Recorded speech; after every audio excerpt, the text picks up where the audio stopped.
So going in order of release for the DCEU, the next film that falls in line after Man of Steel is Batman v Superman.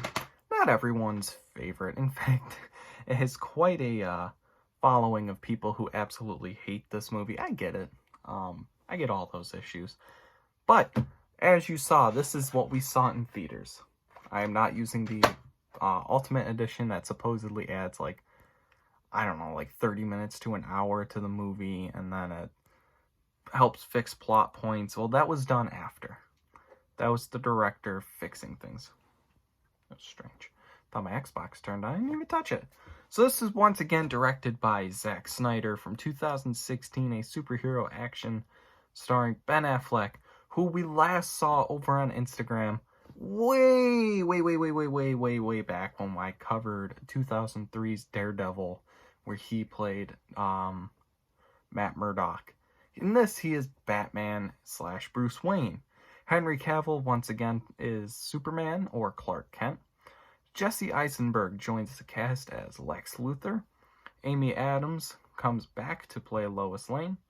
Gal Gadot, or Gal Gadot, depending on who you ask, plays Diana Prince, or Wonder Woman. Holly Hunter is Senator Finch. Tal Akamoto is Mercy Graves. Callan Mulvey as KG Beast. Fun story about that. I did not realize that KG Beast was in this movie until I started researching stuff for it. I was kind of blown away and very confused at the same time. Like, well, he's never referenced as KG Beast. So I think it's one of those, he supposedly is KG Beast, but not really. But then for our purposes, yeah, he is. Jeremy Irons, who we last saw playing Scar in The Lion King as Alfred. Robin Atkin Downes as Doomsday. And Diana Lane, once again, as Martha Kent. Has a well-earned 28% on Rotten Tomatoes. And I say well-earned because this is a bad movie. I don't think it's... I think it's 28% worthy, but I don't think it's as bad as people say. Personally, the last time I watched this, I was appalled. I was disgusted by it. This time, not so much. I kind of liked... Kinda. Let me just say, kinda liked it. There were parts I definitely didn't enjoy. With a budget of $300 million, it made $872.7 million at the box office. That's a good amount of money. So it revolves around the effects caused by Superman and Zod in Man of Steel in that kind of final battle. So basically, they're adding in the fact that Bruce Wayne was in Metropolis when that all went down, and it destroyed Wayne Tower, killing an employee, several employees, in fact. And now Bruce has a thing against Superman. Now the government is starting to take action, which was sort of set up at the end of Man of Steel. There was a post-credit scene where he throws a drone down in front of a military vehicle, and the general gets out and he's like screaming at him. He's like, I know you're trying to find where I live, but I'm asking for some privacy. And so that was sort of set up at the end of Man of Steel. Meanwhile, it's kind of pushed into the forefront here. Meanwhile, we see Batman enacting his vigilante justice on criminals by murdering, beating, and branding them. Not specifically in that order. Usually it starts with beating, branding, and then murder, or just beating and branding and beating to the point where they can barely breathe and letting the cops find them. Yeah, not my favorite take on Batman. I think Ben Affleck's a good Bruce Wayne, but I'm not a huge fan of this ass-kicking, killing Batman that we see in this.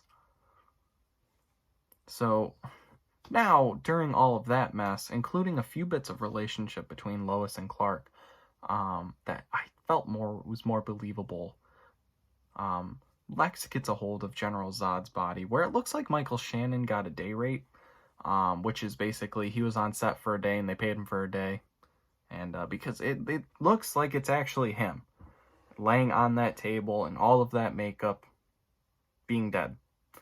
So that's pretty neat. And I know he was on the cast list, but I'm like, well, maybe that's just that beginning scene. They refilmed some of it, which is possible. They could have done that, but I don't know if that's what happened. I think they just paid him to lay on a table and pretend to be dead. So, Lex gets General Zod's body through manipulating Senator Finch. And later at a gala, Lex, Clark, Diana, and Bruce all meet, and Lex begins to plant some seeds of deception between the two. The trailers really revealed all of that. All the, my. Clark Kent and Bruce Wayne. Gotham Knight meet. Or, there's something... I don't like Jesse Eisenberg's performance, and I'll talk about this later. He speaks in, like, weird rhymes, and it's very confusing.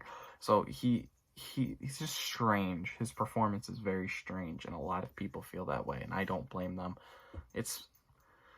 This performance, and this scene I'm thinking of and talking about right now, it's not as bad, but there are moments later on that are very strange.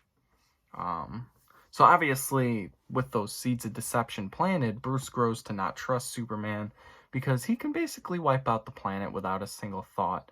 And I have to say that's an interesting piece and something not too many fans talk about when they talk about the DCEU as a whole, or even this movie. It's like, okay, well, Bruce's actions don't make sense. Well, I mean, when you look at it this way, Superman could blow a hole in the Earth's core and fly away and watch the Earth crumble and not even show any remorse for it. Obviously, our Superman isn't going to do that, but it's that idea that that's still a possibility. It could happen, and it's a terrifying thought to have. I mean, what would you expect if you saw a man fly out of the sky, burn a hole all the way down to Earth's core, and just take off? Be like, well, I'm screwed. So, that fear, and I get why Bruce lives in that fear. Batman and Superman, they meet briefly for a while, and it's more of the "do you bleed? Because you will" scene.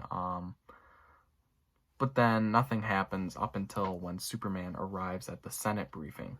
During said Senate briefing, confusion in the room begins as Senator Finch realizes that Lex isn't there. And I've got this jar of Granny's sweet tea, and he was talking about that. And it was a very strange conversation that she's starting to piece together and be like, yeah, I'm gonna die. And on the guy in the wheelchair, I forget his name, but it was a victim from the attack on Metropolis. Wheelchair explodes, blowing up the entire Senate, killing a lot of people. So after said explosion, Batman attacks LexCorp, stealing kryptonite, which was a minor thing set up in the beginning, like right at the beginning. And in the wake of the attack, Lex uses Zod's fingerprints to unlock the Kryptonian ship and begins to transform Zod's body into Doomsday, while Bruce trains and learns a little more about Diana. Specifically, the photo. If you've seen Wonder Woman, there's a photo that is in that movie of her with the, I forget what they're specifically called. It's kind of like Captain America's Howling Commandos, her version of that from World War I. And he's like, well, wait a minute, she was alive in 1918, and it's 2016 or 2015, whatever year this movie supposedly takes place. I always imagine it takes place in 2015 since that's when they filmed it. I don't know. So it all comes to a head when the Lex's goons and KGBs kidnap Martha Wayne, Martha Kent.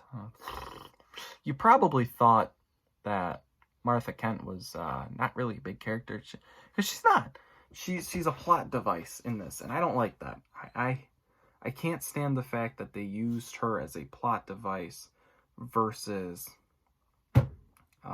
being an actual character, especially at the end when we see her have touching moments with Lois. I'm not a huge fan of that choice. better. It's not blinding me. And they kidnap Lois as well, but it's less of a kidnapping and more of just bringing her to Lex, and then Lex being weird and her slapping him, and then he pushes her off the edge, and of course Superman saves her. So this begins the fight between Batman versus Superman, aka the title, aka the 5-minute fight between them that ends when they realize both their mommy's names are Martha. Yeah, I hate that. I absolutely think that's stupid. I'm not gonna go beat the hell out of somebody and then stop because their mom's name is Carol and so is mine, and be like, oh my god, we're best friends. No, you're enemies. You are enemies. You took this whole time to set up deception between two characters, and because your moms are the same name, you stop? Let's not forget, yeah, technically Superman's responsible for a lot of people's deaths. And yes, of course, Batman's responsible for a lot more with the whole murdering and killing thing, but apples and oranges on that part, I guess. So, yeah, they then take the time to realize that, hey, maybe Lex Luthor's behind this. Well, yeah, because he kind of is. And they go to stop him. Superman gets there while Bruce rescues Martha Kent. They obviously they save Martha from KG Beast, and Superman arrives at Lex to stop him, but Doomsday shows up. I don't like the look of Doomsday. I think they should have gone for a little more of a comic accurate look. But that's just me. The face is off. He had, in the comics, he's got this kind of beard thing going. So I think they should have gone for that. So the battle, though, between Doomsday and Batman and Wonder Woman and Superman, and yeah, Wonder Woman just randomly shows up. I didn't get that. I think it's more fleshed out in the Ultimate Edition, but I've never actually seen that. These fight sequences in this movie are always mind-blowing, and I'm going to talk about that. But, so this battle, this final battle between Doomsday, takes from the Death of Superman comics, where, of course, obviously, Superman dies. And I really wish the trailers for Justice League hadn't ruined that he was coming back. I personally don't think he needed to come back for Justice League. I think they should have waited another film, but I'll talk more about that when we get to Justice League. So Superman obviously dies at the end of the film, it is an emotional death, but as I said, the marketing for Justice League gave it away that he would be back, which kind of blows. I don't know. So the acting is odd. Ben Affleck is giving it his all, but Henry Cavill already feels like he's over this shit. Meanwhile, Amy Adams is also giving her all, while Jesse Eisenberg is making the strangest choices. And as I was talking about those line deliveries, he laughs all the time, and then he just kind of speaks in these weird theological patterns where it's like he was giving a speech at the gala and he would stop, think about it for a second, and then start talking again and then go no. It was just very weird and not Lex Luthor, who we see as this confident, booming voice villain throughout comics and of course the Justice League animated shows. And the Justice League animated shows gives us our best Lex Luthor. I know Gene Hackman is a lot of people's favorite, and whoever the guy was who plays him in Superman Returns.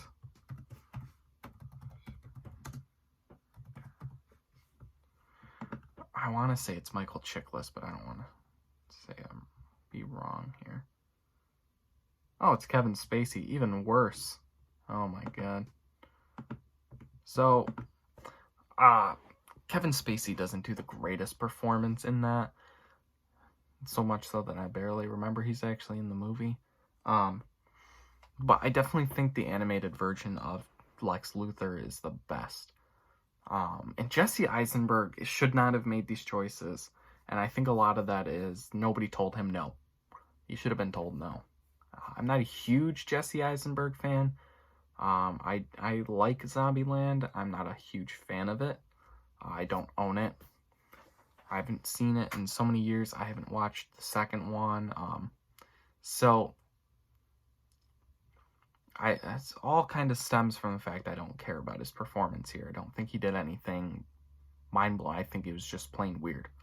The writing is completely off, too. There's a whole bunch of storylines mixed together. This film is a perfect example of the term too many hands in the jar or too many cooks in the kitchen. Too many people with too many plot lines trying to make one thing that was coherent, and it's not coherent at all. You're setting up Wonder Woman, Flash, Cyborg, Aquaman, two films that haven't even come out yet. And The Flash just seems like it's not coming at all. I believe Cyborg was completely canceled. You're also setting up a Justice League film that was supposed to come out the year after and be a two-part film that turned into a one-part mess just like this. You're sort of setting up Suicide Squad, but not entirely. You're just kind of like introducing the Joker, which would then get screwed over by Jared Leto. And then you're also trying to do the Dark Knight Returns comic series. You're trying to do the Death of Superman comic. You're trying to...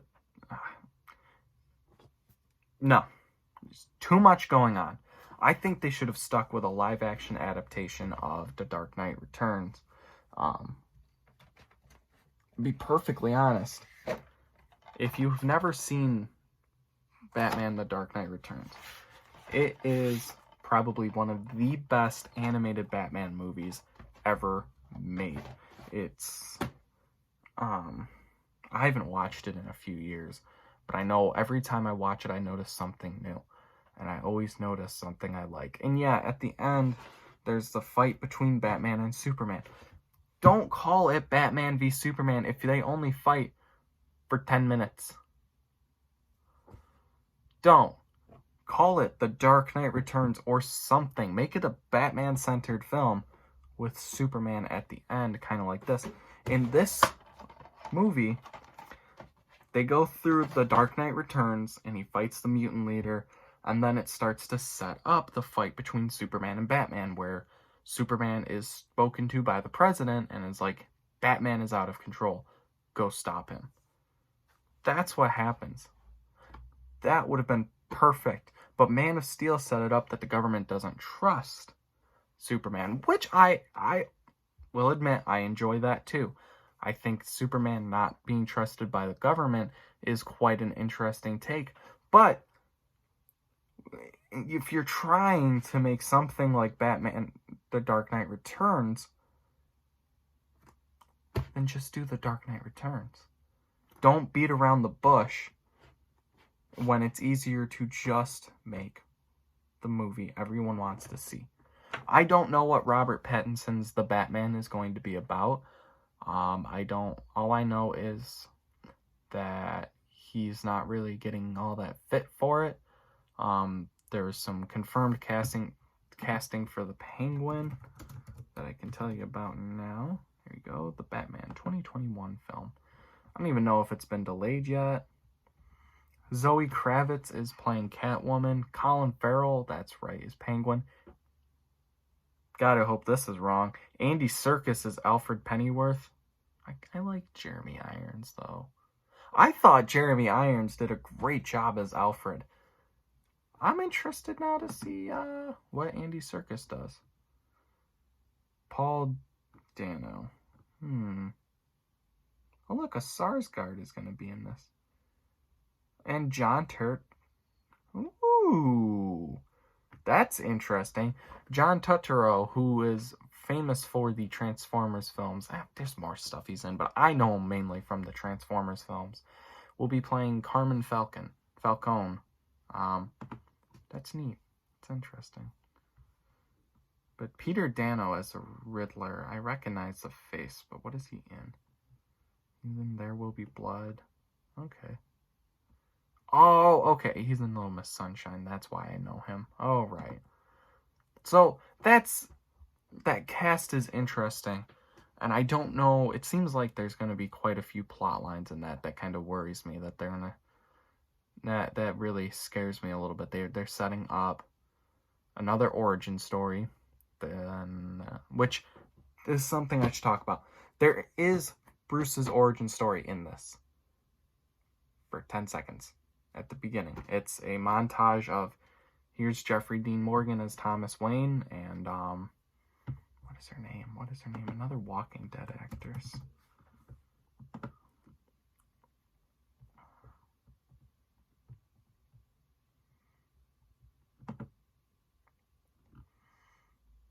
Lauren Cohen. There we go. She's, I believe this is Maggie from The Walking Dead, if I'm right. Yeah, that's Maggie. All right. So, Lauren Cohen and Jeffrey Dean Morgan play Martha Wayne and Thomas Wayne, and you get the opening kills, obviously. So it sort of is Bruce's origin story, but then they just kind of, they're like, yeah, you've seen all of this before. You don't need to see it again. I like that choice. I think that was a really good idea, and just kind of skip over and get right to the nitty-gritty.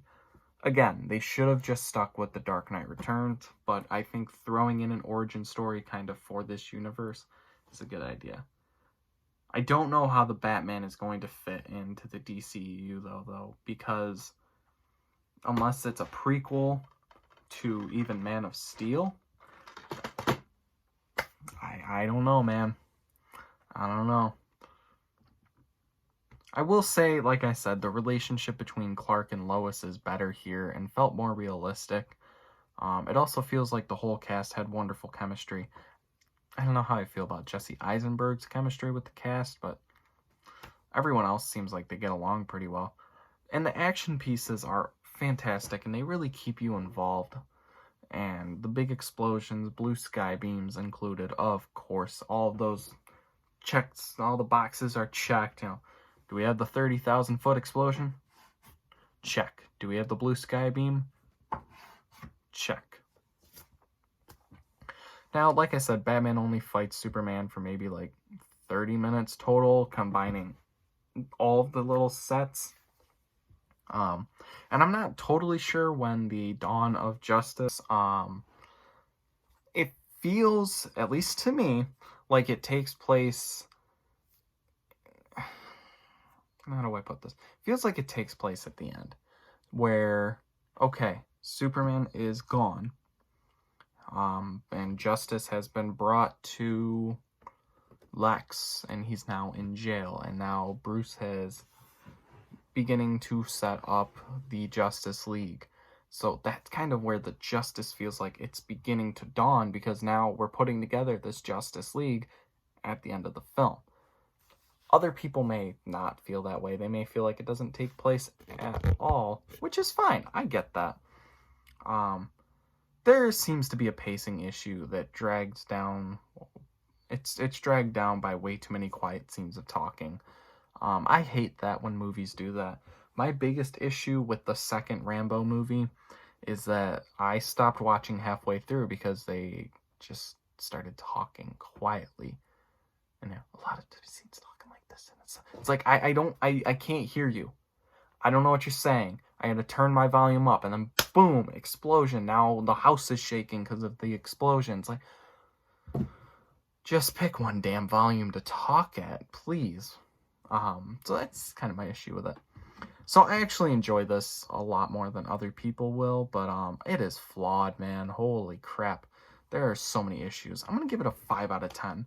And sorry to all you DCEU fans, you do have to watch this in order to complete the series.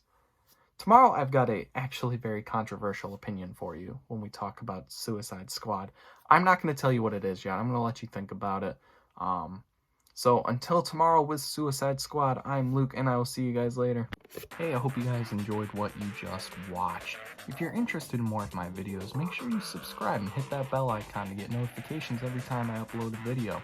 And also, if you could, just leave a like down below and maybe even consider commenting, telling me things I did good, things I did bad.